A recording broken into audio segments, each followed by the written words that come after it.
Hello friends, welcome to channel. तो आज हम लोग बिहार सिविल कोड के लिए टेस्ट सीरीज नंबर 16 करेंगे। इससे पहले हम लोग 15 टेस्ट सीरीज है जो कि फुल लेंथ टेस्ट कर चुके हैं और साथ ही साथ हिंदी और मैथ का भी टेस्ट सीरीज चल रहे हैं। अगर आप लोग वीडियो नहीं देखें, वीडियो देख लीजिएगा। वीडियो के डिस्क्रिप्शन बॉक्स में उन सभी का लिंक डाल दिया जाएगा। तो चलिए टेस्ट सीरीज नंबर हम लोग 16 स्टार्ट करते हैं। और वीडियो पसंद है तो इसे लाइक और शेयर जरूर कर दीजिएगा। सबसे पहले हिंदी लैंग्वेज का हम लोग प्रश्न करेंगे। शमशीर का पर्यायवाची शब्द बताइए। तो देखिए शमशीर मतलब क्या होता है। तो शमशीर का पर्यायवाची शब्द होता है तलवार। तो ऑप्शन नंबर सी इसका राइट आंसर हो जाएगा, तलवार। शमशीर का और पर्यायवाची शब्द हम लोग देखेंगे, मतलब तलवार का और पर्यायवाची शब्द क्या क्या होता है। तो इसका राइट आंसर होता है खड़ग होता है। खड़ग मतलब ही तलवार होता है। उसके अलावा और क्या होगा, करवाल होता है। करवाल मतलब ही तलवार ही होता है। उसके अलावा और क्या होगा, उसके अलावा होता है अस्सी। अस्सी मतलब ही तलवार ही होता है। अस्सी मतलब ही तलवार होता है। तो ये इसका राइट आंसर है। नेक्स्ट क्वेश्चन देखिए, अपने अपने राम उपन्यास किसकी रचना है। तो ये है जो कि अपने अपने राम उपन्यास भगवान सिंह की रचना है। ठीक है, तो ऑप्शन नंबर ए इसका राइट आंसर हो जाएगा, भगवान सिंह। नेक्स्ट क्वेश्चन देखिए, आत्मसात का समानार्थी शब्द बताइए।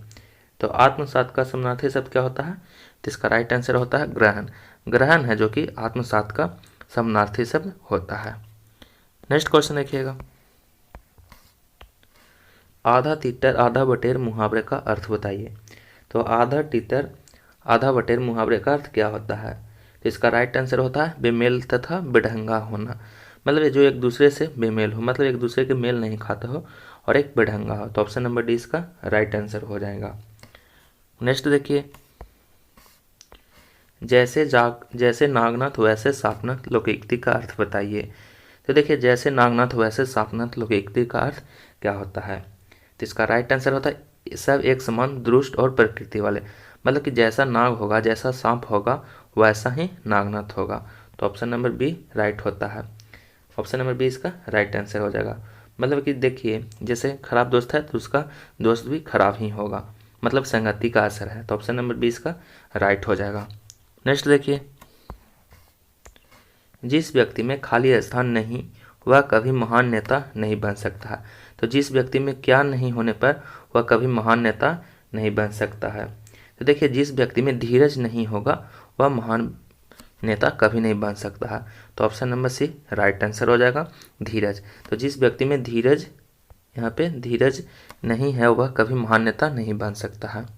नेक्स्ट क्वेश्चन देखिए, निम्न शब्दों में सदा स्त्रीलिंग वाला शब्द कौन सा है। तो देखिए इसमें से सदा स्त्रीलिंग कौन सा होगा, पक्षी, बाज, मकड़ी या फिर गैंडा। तो देखिए गैंडा है जो कि पुल्लिंग है, मकड़ी भी पुल्लिंग है, बाज है भी पुल्लिंग है, पक्षी है जो कि हमेशा स्त्रीलिंग होता है। तो ऑप्शन नंबर ए इसका राइट आंसर हो जाएगा, पक्षी। नेक्स्ट क्वेश्चन देखिए, कौन सा शब्द जातिवाचक संज्ञा नहीं है। तो देखिए इसमें से जातिवाचक संज्ञा कौन नहीं है। तो देखिए गाय है जो कि जातिवाचक संज्ञा है, पहाड़ पूरे पहाड़ का बोध हो रहा है जो कि जातिवाचक संज्ञा है, आम है जो कि पूरे जाति का बोध कर रहा है तो ये जातिवाचक संज्ञा है, यमुना है जो कि किसी खास व्यक्ति का बोध कर रहा है तो यमुना है जो कि जातिवाचक संज्ञा नहीं होगा। तो ऑप्शन नंबर सी इसका राइट हो जाएगा। नेक्स्ट क्वेश्चन देखिए, निम्न में से शुद्ध वर्तनी बताइए। इनमें से शुद्ध कौन सा लिखा हुआ है उसको चुनना है। तो देखिए इनमें से कौन सा शुद्ध लिखा हुआ है। तो देखिए आपको ध्यान देना है, रसानुभूति है जो कि इनमें से रसानुभूति है जो कि बिल्कुल गलत लिखा हुआ है। ये देखिए कृत्रिम होता है ना कि कृत्रिम, ये कृत्रिम होता है तो ये भी बिल्कुल है जो कि ये गलत लिखा हुआ है। ठीक है, सर्वेक्षण है जो कि बिल्कुल सही लिखा हुआ है। तो ऑप्शन नंबर सी इसका राइट आंसर हो जाएगा, सर्वेक्षण सही लिखा हुआ है। ठीक है, नेक्स्ट क्वेश्चन देखिए, वक्र का विलोम शब्द बताइए। तो वक्र का विलोम शब्द क्या होता है। तो देखिएगा आप लोग ध्यान दीजिएगा, वक्र का विलोम शब्द वक्र मतलब होता है टेढ़ा मेढ़ा। तो टेढ़ा मेढ़ा का क्या हो जाएगा उल्टा शब्द, सीधा। तो ऑप्शन नंबर इसका राइट आंसर हो जाएगा, सीधा। ठीक है, आयात का विलोम शब्द क्या होता है, निर्यात होता है। ठीक है, नेक्स्ट क्वेश्चन देखिए, दीपावली के त्यौहार पर माँ ने खाली स्थान प्रकार के व्यंजन तैयार किए। तो दीपावली के त्यौहार पर माँ ने विविध हो जाएगा, भिन्न हो जाएगा, अलग हो जाएगा या फिर अनेक हो जाएगा। तो देखिएगा दीपावली के त्यौहार पर माँ ने विविध प्रकार के क्या हो जाएगा, विविध प्रकार के व्यंजन तैयार किए। तो ऑप्शन नंबर ए इसका राइट आंसर हो जाएगा, विविध। नेक्स्ट क्वेश्चन देखिए, हरिण का पर्यायवाची शब्द क्या होता है? तो हरिण का पर्यायवाची शब्द क्या होता है? तो हरिण का पर्यायवाची शब्द होता है, जो कि आप लोग भी जानते होंगे, मृग। ऑप्शन नंबर डी इसका राइट आंसर हो जाएगा। खग विहग है, जो कि ये पक्षी का पर्यायवाची शब्द होता है। ठीक है, नेक्स्ट क्वेश्चन देखिए, निम्न में शुद्ध वर्तनी का चयन कीजिए। इनमें से शुद्ध वर्तनी का चयन करना है। ठीक है, अब देखिए कौन सा इनमें से शुद्ध लिखा हुआ है। तो देखिए आप लोग, प्रशंसा किस प्रकार से सही लिखाता है? तो प्रशंसा जो कि प्रशंसा ये लिखा हुआ है, जो कि बिल्कुल सही है। तो ऑप्शन नंबर ए इसका राइट आंसर हो जाएगा, प्रशंसा। यहाँ पे ध्यान दीजिएगा, हरिण का और पर्यायवाची शब्द क्या क्या होता है। तो एक तो हो गया मृग हो गया, इसके अलावा लिख लीजिएगा आप लोग, सारंग होता है, जो कि इसका पर्यायवाची शब्द होता है सारंग हो जाएगा। फिर सुरभि, सुरभि मतलब ही मृग ही होता है, मतलब हिरन होता है। उसके अलावा कुरंग, ये सब है जो कि हिरन का पर्यायवाची शब्द है। नेक्स्ट क्वेश्चन देखिएगा, महल किस भाषा का शब्द है? तो देखिए महल है, जो कि एक अरबी भाषा का शब्द है। ऑप्शन नंबर 20 का राइट आंसर हो जाएगा, अरबी। महल है, जो कि अरबी भाषा है। ठीक है, सूर्य शब्द का स्त्रीलिंग क्या होगा? तो देखिए सूर्य शब्द का स्त्रीलिंग क्या हो जाएगा? तो सूर्य शब्द का स्त्रीलिंग होता है सूर्या। ऑप्शन नंबर 20 का राइट आंसर हो जाएगा सूर्या। ठीक है, सूर्य का पर्यायवाची शब्द पूछता है, तो सूर्य का पर्यायवाची शब्द क्या होता है? रवि होता है। ठीक है, रवि होता है, प्रभाकर होता है। ठीक है, तो ये सब है जो कि सूर्य का पर्यायवाची शब्द हो जाएगा। ठीक है, नेक्स्ट क्वेश्चन देखिए, नेक्स्ट क्वेश्चन है, यह देखिए अरविंद से शिशु वृंद कैसे सो रहे हैं में कौन सा अलंकार है? तो देखिएगा आप लोग ध्यान दीजिएगा, इसमें यह देखिए अरविंद से शिशु वृंद कैसे सो रहे हैं। तो इसमें है जो कि कौन सा अलंकार है? तो इसमें है जो कि उपमा अलंकार है। ठीक है, जहाँ एक वस्तु या प्राणी की तुलना अत्यंत के कारण यानी प्रसिद्ध वस्तु या प्राणी से की जाए, मतलब कि किससे किया जा रहा है? एक दूसरे से तुलना किया जा रहा है, तो वहाँ कौन सा अलंकार होता है? तो वहाँ उपमा अलंकार होता है। तो ऑप्शन नंबर 20 का राइट आंसर हो जाएगा उपमा अलंकार। ठीक है, नेक्स्ट क्वेश्चन देखिए, इस काल मारे क्रोध के तनु कांपने उनका लगा, मानो हवा के जोर से सोता हुआ सागर जगा में कौन सा अलंकार है? तो आप लोग को ध्यान देना है, इसमें से कौन सा अलंकार है। तो देखिए इन पंक्तियों में है जो कि उत्प्रेक्षा अलंकार है। तो ऑप्शन नंबर सी इसका राइट आंसर हो जाएगा उत्प्रेक्षा। उत्प्रेक्षा क्यों है ये हम लोग जानते हैं। तो देखिए जहाँ समानता के कारण उपमेय में संभावना हो या फिर कल्पना किया जाता है, यहाँ पे क्या है? जो कि कल्पना किया जा रहा है, तो वहाँ क्या होता है? वहाँ उत्प्रेक्षा अलंकार होता है। तो ऑप्शन नंबर सी इसका राइट आंसर हो जाएगा उत्प्रेक्षा। नेक्स्ट क्वेश्चन, हनुमान की पूंछ में लगन न पाई आग, लंका शीघ्र जल गई, एक निशाचर भाग में कौन सा अलंकार है? तो देखिए इसमें कौन सा अलंकार है? तो देखिए इसमें है जो कि अतिशयोक्ति अलंकार है। ऑप्शन नंबर सी इसका राइट आंसर हो जाएगा अतिशयोक्ति अलंकार। इसमें अतिशयोक्ति क्यों है? तो देखिए इनमें है जो कि वर्णन किया गया है, बढ़ा चढ़ाकर वर्णन किया गया है, मतलब सीमा से बढ़कर वर्णन किया गया है, इसलिए है इस अलंकार है जो कि अतिशयोक्ति है। क्योंकि हनुमान के पूंछ में लगन पाई आग, मतलब हनुमान के पूंछ में आग लग गया और वह पूरे लंका को जला देते हैं, तो इसमें बढ़ा चढ़ाकर बात कहा गया है, तो इसलिए अतिशयोक्ति अलंकार हो जाएगा। नेक्स्ट क्वेश्चन, निम्न में से तत्सम शब्द का चयन करिए। इनमें से तत्सम शब्द कौन है? तो देखिएगा चोंच है, जो कि इनमें से चोंच है जो कि तत्सम नहीं है, तत्सम चुनना है इसमें से। तो चरित्र है जो कि तत्सम है। तो ऑप्शन नंबर 20 का राइट आंसर हो जाएगा चरित्र। ठीक है, अब देखिए बाकी है सभी, गेहूं हो गया, चोंच हो गया और उछाई, ये सब है जो कि तद्भव है। तो अब चरित्र है जो कि तत्सम है। ठीक है, अब देखिए चरित्र का तद्भव शब्द क्या होता है? तो चरित्र का तद्भव क्या हो जाएगा? चरित्र का तद्भव होता है चरित। ठीक है, चरित्र नहीं चरित हो जाएगा इसका तद्भव। नेक्स्ट क्वेश्चन, निम्न में से तत्सम शब्द का चयन करिए। इनमें से तत्सम चुनना है। तो ध्यान दीजिएगा पुष्प है जो कि तत्सम शब्द है। ऑप्शन नंबर 20 का राइट आंसर हो जाएगा पुष्प। बांझ, खीर और सूत है, ये सब हैं जो कि तद्भव हैं। ठीक है, नेक्स्ट क्वेश्चन देखिए, निम्न में से तद्भव शब्द का चयन करिए। इनमें से तद्भव कौन है? तो देखिए चांद है जो कि तद्भव शब्द है। ऑप्शन नंबर डी इसका राइट आंसर हो जाएगा चांद तद्भव शब्द है। बाकी आकाश हो गया, काष्ठ हो गया, योगी, ये सब तत्सम है। चांद का तत्सम क्या होता है? तो चांद का तत्सम होता है चंद्र। ये भी आप लोग लिख लीजिएगा। ठीक है, नेक्स्ट क्वेश्चन देखिए, कह रहा सही बरतने वाले शब्द का चयन करिए। इनमें से औषधि किस प्रकार से लिखाता है? तो औषधि मतलब क्या होता है? दवा। और आप लोग भी जानते होंगे कि औषधि किस प्रकार से सही लिखाता है। तो ये औषधि लिखा हुआ है जो कि बिल्कुल राइट है। तो ऑप्शन नंबर डी इसका राइट आंसर हो जाएगा औषधि।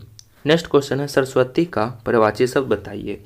तो सरस्वती का परिवाची शब्द क्या होता है? तो सरस्वती का परिवाची शब्द होता है बागीसबरी। ऑप्शन नंबर 20 का राइट आंसर हो जाएगा बागीसबरी। सरस्वती का और हम लोग पर्यायवाची शब्द जानते हैं, तो इसका भारती भी पर्यायवाची शब्द होता है। भारती हो गया या फिर शारदा हो गया, शारदा हो गया, और क्या हो जाएगा? बीना पानी हो जाएगा, बीना पानी हो जाएगा। उसके अलावा ज्ञानदा, ये सब है जो कि सरस्वती का पर्यायवाची शब्द है। तो ऑप्शन नंबर 20 का राइट हो जाएगा। नेक्स्ट क्वेश्चन देखिए, दिए गए वाक्य में रेखांकित खंड को प्रतिस्थापित करने के लिए उपयुक्त विकल्प का चयन करिए। वेदांती लोग जगत को मिथ्या समझते हैं। अब देखिए मिथ्या की जगह पर यहाँ पे क्या हो जाएगा? मिथ्या समझते हैं। तो मिथ्या मतलब क्या होता है? मिथ्या मतलब होता है झूठ। ठीक है, तो झूठ को हम लोग क्या बोल सकते हैं? असत। असत मतलब क्या होता है? झूठ। तो वेदांती लोग जगत को असत समझते हैं। तो ऑप्शन नंबर डी इसका राइट हो जाएगा। नेक्स्ट क्वेश्चन देखिए, रिक्त स्थान को भरने के लिए उपयुक्त शब्द का चयन करिए। तुम मेरा अपमान मत करो, मुझे स्वयं अपने कर्मों पर खाली स्थान हो रहा है। तो देखिए तुम मेरा अपमान मत करो, मुझे स्वयं अपने कर्मों पर प्रताप, पश्चाताप, संतोष या तुष्टि क्या हो रहा है? तो यहाँ पे खाली स्थान पर क्या हो जाएगा? तो तुम मेरा अपमान मत करो, मुझे स्वयं अपने कर्मों पर क्या हो जाएगा? पश्चाताप होता है। तो ऑप्शन नंबर 20 का राइट आंसर हो जाएगा पश्चाताप हो रहा है। नेक्स्ट क्वेश्चन देखिए, अनुचित बात के लिए आग्रह के लिए एक शब्द बताइए। तो अनुचित बात के आग्रह के लिए क्या एक शब्द होता है? तो इसका राइट आंसर होता है अनुचित बात के लिए आग्रह दुराग्रह होता है। तो ऑप्शन नंबर सी इसका राइट आंसर हो जाएगा दुराग्रह। ठीक है, नेक्स्ट क्वेश्चन देखिए, जहर का घूंट पीना मुहावरे का सही अर्थ बताइए। तो जहर का घूंट पीना मुहावरे का अर्थ है गुस्सा मन में दबा लेना। ठीक है, ऑप्शन नंबर ए इसका राइट आंसर हो जाएगा गुस्सा मन में दबा लेना। ठीक है, देखिए जोखिम में डालना क्या होता है? आग से खेलना होता है। मुहावरे का अर्थ जोखिम में डालना। ठीक है, या फिर खतरा उठाना। नेक्स्ट क्वेश्चन देखिएगा, नेक्स्ट क्वेश्चन है टाका सा जवाब देना मुहावरे का सही अर्थ बताइए। तो देखिए टाका सा जवाब देना, इसका राइट आंसर क्या होता है? इसका मुहावरा होता है साफ इनकार कर देना, यानी साफ साफ मना कर देना। तो ऑप्शन नंबर डी इसका राइट आंसर हो जाएगा साफ साफ मना कर देना। नेक्स्ट क्वेश्चन देखिए, जो अभी तक ना आया हो के लिए एक शब्द बताइए। तो जो अभी तक ना आया हो उसे हम लोग क्या कहते हैं? उसे हम लोग कहते हैं अनागत। ठीक है, यहाँ पे तय है अनागत। तो ऑप्शन नंबर ए इसका राइट आंसर हो जाएगा अनागत। अजन्मा किसे कहते हैं? यानी जन्म लेने वालों को हम लोग क्या कहते हैं? अजन्मा कहते हैं। अंकिंचन किसे कहते हैं? जिसे नगण्य हो या फिर अति निर्धन मतलब बहुत गरीब हो, उसे हम लोग क्या कहते हैं? अंकिंचन कहते हैं। अनुजा, अनुजा क्या होता है? अनुजा मतलब होता है छोटी बहन, और अनुज मतलब क्या होता है? अनुज मतलब होता है छोटा भाई। ठीक है, ये बात आप लोग याद रखिएगा। नेक्स्ट क्वेश्चन देखिए, वृद्ध शब्द का विलोम शब्द क्या होता है? तो देखिए बद्ध है, बद्ध शब्द का विलोम शब्द क्या होता है? तो बद्ध का होता है अबद्ध। ठीक है, बद्ध का क्या हो जाएगा? अबद्ध हो जाएगा या फिर हो जाएगा मुक्त। ठीक है, तो ऑप्शन नंबर सी इसका राइट आंसर हो जाएगा मुक्त, या फिर इसका और विलोम लिख लीजिए अबद्ध हो जाएगा या फिर स्वतंत्र हो जाएगा, जो बंधा हुआ नहीं हो। ठीक है, तो इसका राइट आंसर क्या हो जाएगा? सी मुक्त हो जाएगा। अब देखिए गद्यांश है, तो गद्यांश है जो कि आप लोग पढ़कर इसका आंसर कर सकते हैं। तो देखिए एक गद्यांश है और खाली स्थान के जगह पर क्या भराएगा उसको फिल करना है। ठीक है, तो देखिए सबसे पहले क्वेश्चन है गद्यांश में सांकेतिक रिक्त स्थान 1 के लिए उपयुक्त शब्द का चयन करिए। क्वेश्चन देखिएगा, एक बार ऐसा हुआ कि गुजरात देश में बड़ा खाली स्थान अकाल पड़ा। तो गुजरात देश में क्या हो जाएगा? अनिश्चित अकाल पड़ा, भारी अकाल पड़ा, या फिर निश्चित या फिर हल्का।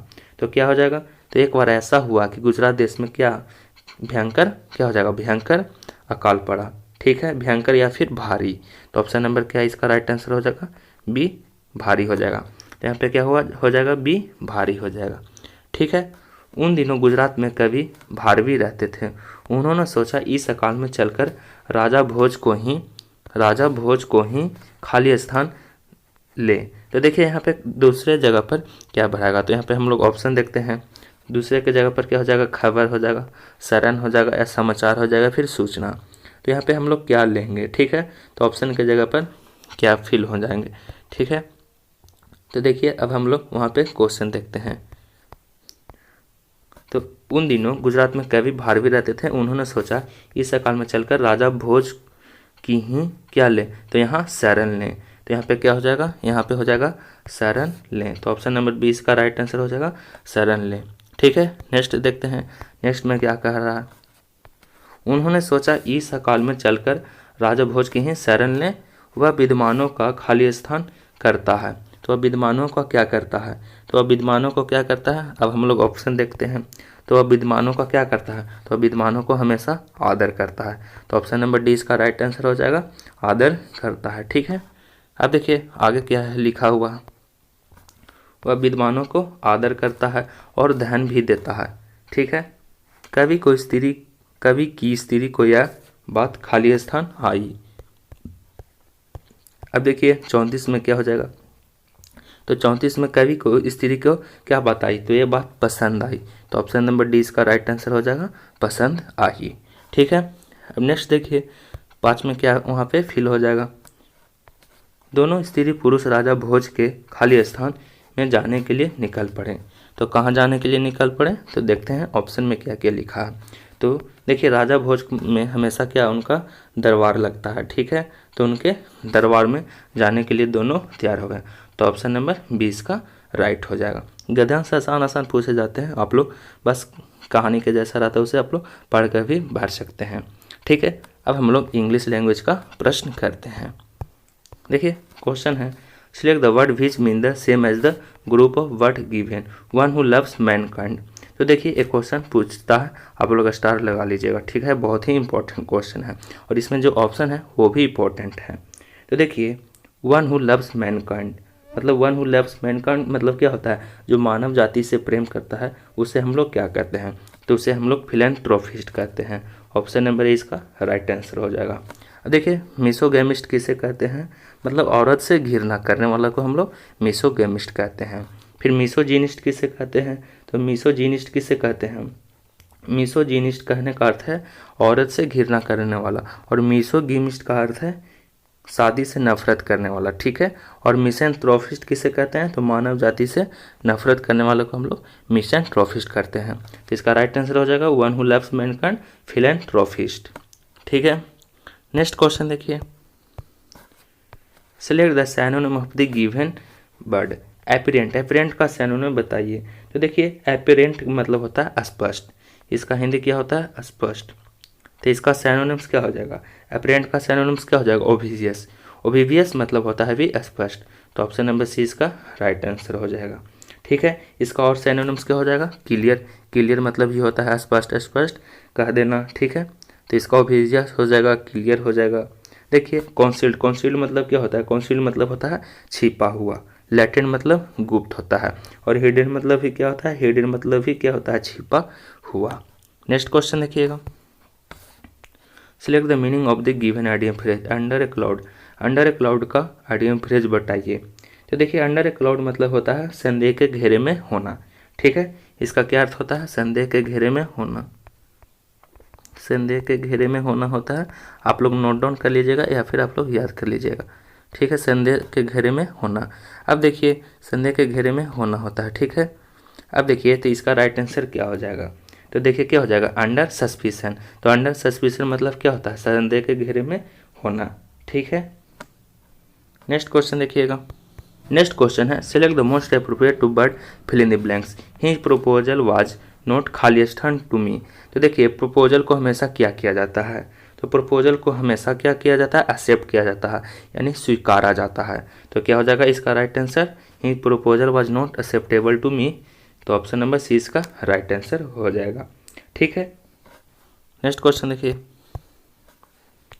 Select the most appropriate to word fill in the blank, the bear did not attack the lady because he was afraid, खाली स्थान है। तो यहाँ पे ध्यान दीजिएगा, अफेयर्ड, अफेयर्ड के साथ हमेशा किसका प्रयोग करते हैं, तो अफेयर्ड मतलब क्या होता है, डरना होता है। तो अफेयर्ड के साथ हमेशा ऑफ का प्रयोग करते हैं। तो the bear did not attack the lady because he was afraid of हर।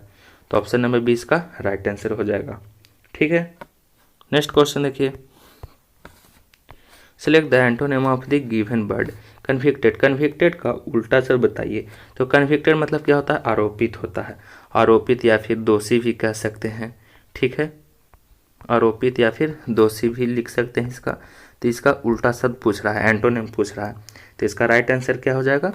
एक्वेटेड। एक्वेटेड मतलब क्या होता है? एक्वेटेड मतलब होता है मुक्त, यानी दोषी नहीं हो, निर्दोष।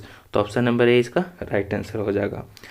फिर देखिए चार्ज मतलब क्या होता है? चार्ज मतलब होता है भी आरोपी। अगर कन्विक्टेड का सिनोनिम पूछेगा तो चार्ज हो जाएगा, ठीक है। ब्लेम, ब्लेम मतलब भी आरोपित होता है। एलिज, एलिज मतलब भी क्या होता है? आरोपी। तो ये सब है जो कि सिनोनिम है। अब एक्यूटेड है जो कि एंटोनिम हो गया कन्विक्टेड का। तो ये बात आप लोग याद रखिएगा। नेक्स्ट देखिए, select the synonym of the given word. Accomplish, accomplish का सिनोनिम बताइए। तो देखिएगा अकॉम्प्लिश मतलब क्या होता है? अकॉम्प्लिश मतलब होता है प्राप्त करना, प्राप्त करना होता है।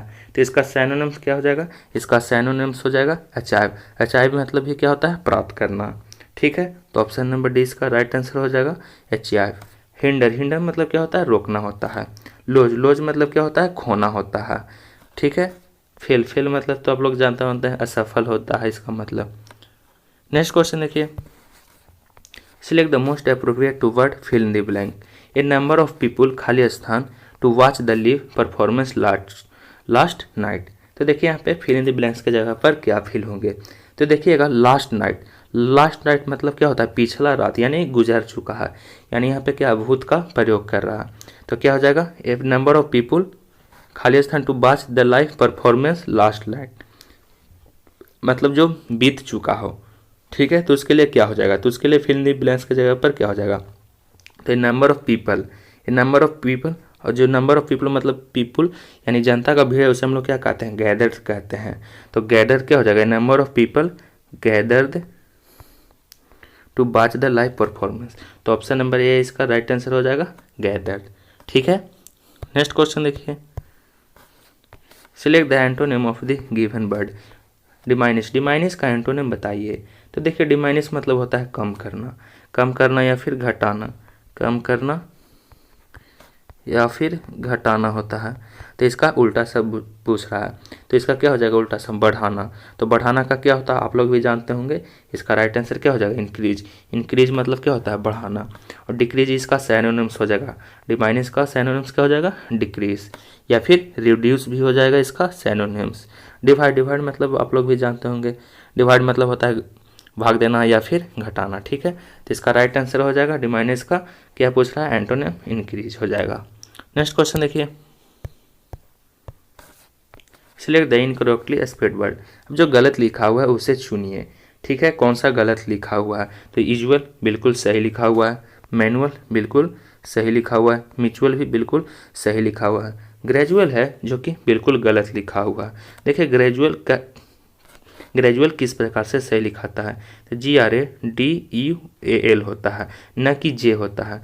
तो यहाँ पे ये सी है जो कि गलत लिखा हुआ है। तो ऑप्शन सी इसका राइट आंसर हो जाएगा, ठीक है। यूजुअल मतलब होता है बहुधा होने या फिर प्रयोग में आने वाला। मैनुअल मतलब होता है हाथ से होने वाले को हम लोग क्या कहते हैं? मैनुअल कहते हैं। और म्यूचुअल मतलब होता है पारंपरिक, पारस्परिक, ठीक है। नेक्स्ट क्वेश्चन देखिए, select the most appropriate meaning of the given idiom phrase. Fly the nest, fly the nest का बताइए आइडियम फ्रेज। तो फ्लाई द नेस्ट कहने का मतलब है वैसा जो अपने माता पिता को छोड़कर चल जाता हो, मतलब जो अपने आप से मतलब हो, दूसरे से कोई मतलब नहीं है, तो उसे हम लोग क्या कहते हैं? तो children living their parents home to live on their own, मतलब जो अपने आप पर निर्भर करता हो, माता पिता को छोड़कर चल जाता है। तो ऑप्शन नंबर क्या हो जाएगा? बी इसका राइट आंसर हो जाएगा। नेक्स्ट क्वेश्चन देखिए, identify the segment in the sentence which contains A grammatical error. अब देखिए जहाँ ग्रामेटिकल एरर है उसको चुनना है। Why did you spend so much money and old and useless furniture, ठीक है। तो देखिए why did you spend so much money and old and useless furniture, तो यहाँ पे देखिए क्या गलत लिखा हुआ है। तो देखिएगा आप लोग ध्यान दीजिएगा, व्हाई डिड यू स्पेंड, तो देखिएगा डू डच डिड का प्रयोग हमेशा क्या में? असर्टिव सेंटेंस में प्रयोग किया जाता है। और यह इंट्रोगेटिव सेंटेंस में इसके साथ सिर्फ क्या हो जाएगा? V1 का प्रयोग होता है। तो यहाँ पे स्पेंट नहीं होगा, स्पेंट नहीं होगा, ठीक है। स्पेंट की जगह पर क्या हो जाएगा? SPEND एस्पेंड हो जाएगा। ठीक है, एस्पेंड है जो कि इसका V2 फॉर्म में लिख दिया गया। अब देखिए जब डिड लग गया, इंट्रोगेटिव में हो गया, तो यहाँ पे एस्पेंड हो जाएगा, V1 फॉर्म होगा ना कि V2। तो क्या गलत लिखा हुआ, ए है जो कि गलत लिखा हुआ। एस्पेंड की जगह क्या होना चाहिए था, एस्पेंड। ठीक है, नेक्स्ट देखिए, select the most appropriate option to substitute the word segment. If no substitution is required, select the no substitution required. You will never become a good reader until reading are done with है purpose. अब देखिए यहाँ पे क्या गलत लिखा हुआ है, until reading are done with purpose. यहाँ पे क्या उसके जगह पर आएगा वो हमको चुनना है। तो देखिएगा अनटिल समय को बताने वालों को हम लोग क्या कहते हैं, एडवर्ब कहते हैं। जबकि बाक में है, ध्यान दीजिएगा, बाक में है जो कि शर्त बताने वाला क्या है, कंजक्शन है। तो कंजक्शन का यहाँ हमेशा प्रयोग करेंगे। तो बाक का क्लॉज क्या हो जाएगा, अनलेस रीडिंग हो जाएगा, ना कि क्या हो जाएगा, अनटिल हो जाएगा। तो यहाँ पे अनटिल के जगह पर क्या हो जाएगा, अनलेस रीडिंग हो जाएगा। ठीक है, अनलेस रीडिंग यहाँ पे ईज हो जाएगा, ईज डन विथ पर्पस। ठीक है, तो इसका राइट आंसर क्या हो जाएगा, अनलेस रीडिंग ईज हो जाएगा। Option number D right answer हो जाएगा। यहाँ पे एडवर्ब नहीं, कंजक्शन का प्रयोग होगा और कंजक्शन अनलेस होता है। ठीक है, नेक्स्ट क्वेश्चन देखिए, select the most appropriate one word substitution for the given group of bird। a gentle song sung to put a child to sleep, उसे हम लोग क्या कहते हैं। तो देखिए जो लोरी है, जो को बच्चों को सुलाने के लिए गाए जाने वालों को हम लोग क्या कहते हैं, उसे हम लोग लॉबी कहते हैं। तो ऑप्शन नंबर डी इसका राइट आंसर हो जाएगा, LULLABY। ठीक है, अब देखिए कोरस, कोरस मतलब क्या होता है, सामूहिक स्वर या फिर गायकों का समूह। प्रेयर मतलब प्रार्थना होता है। हिम्न मतलब क्या होता है, हाइमन मतलब होता है स्रोत गान। तो a gentle song sang to put a child to sleep क्या हो जाएगा, ऑप्शन नंबर डी इसका राइट आंसर हो जाएगा। नेक्स्ट क्वेश्चन देखिए, fill in the blank with the most appropriate to word. Swami Dayanand खाली द आर्य समाज। तो स्वामी दयानंद ने क्या किया था, आर्य समाज का क्या किए थे। तो आर्य समाज का है जो कि उन्होंने क्या किए थे, फाउंडेड किए थे, मतलब स्थापना किए थे। तो ऑप्शन नंबर ए इसका राइट आंसर हो जाएगा, फाउंडेड। तो आर्य समाज की स्थापना की इस अर्थ में फाउंडेड का प्रयोग होगा। तो स्वामी दयानंद फाउंडेड दी आर्य समाज। तो ऑप्शन नंबर ए इसका राइट आंसर हो जाएगा। तो ये थे जो कि हम लोग प्रैक्टिस सेट नंबर 16 किए हैं बिहार सिविल कोड के लिए। ठीक है, मेरा आपको वीडियो पसंद है, अगर पसंद है तो लाइक करिएगा और ज़्यादा से ज़्यादा शेयर करिएगा।